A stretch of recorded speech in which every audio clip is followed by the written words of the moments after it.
Audi is the absolute master of exploiting new market niches, and with the Q2, it looks to have found another one. Part premium SUV, part small coupe, Audi has been promoting the new Q2 with the hashtag Untaggable. Whatever category it really belongs to, Audi expects the Q2 to become the brand's best-selling Q model.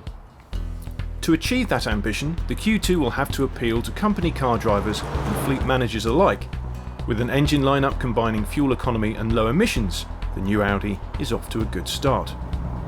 The 1.6-litre diesel is the most sensible choice, whether you're worried about your own tax bill or the company's bottom line. Our SE Spec test car has 17-inch alloy wheels with official combined economy of 64.2 mpg and carbon dioxide emissions of 114 grams per kilometre. That puts the car in the 22% BIK bracket.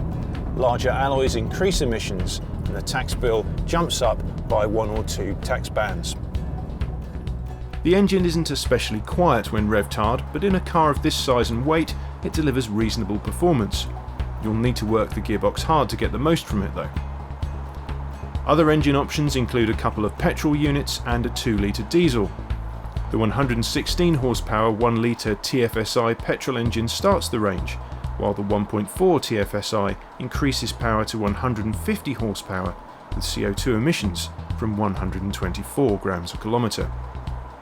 The 2-litre diesel matches the 1.4 TFSI for power, but with more mid-range torque and CO2 emissions from 125 grams per kilometre.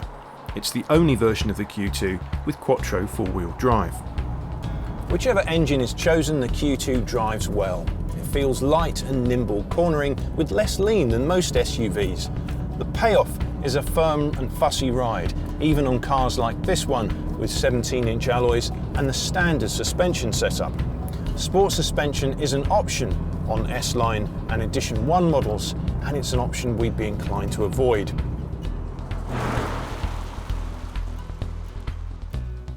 Inside, the driver sits higher than in an A3, which gives a good view out and a comfortable driving position for long trips. The cabin, as you'd expect of an Audi, is one of the Q2's strong points. Aside from some surprisingly hard plastic on the top of the doors, there's a premium upmarket feel with tactile switchgear and lots of pleasing design details. It is quite small inside though, so the rear seats are rather cramped for adults. The 405-litre boot capacity is reasonable for a car of this size though. Resale values stack up well against its rivals, but then they have to, given the Q2's stiff prices.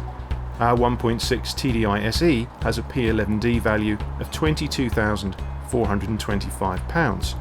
That's a lot, even allowing for the appeal of the Audi badge. So the Q2 has high P11D values for a car of this size. We can forgive it though, when it's so good to drive and so well made. Untaggable or not, Audi's smallest SUV deserves to succeed.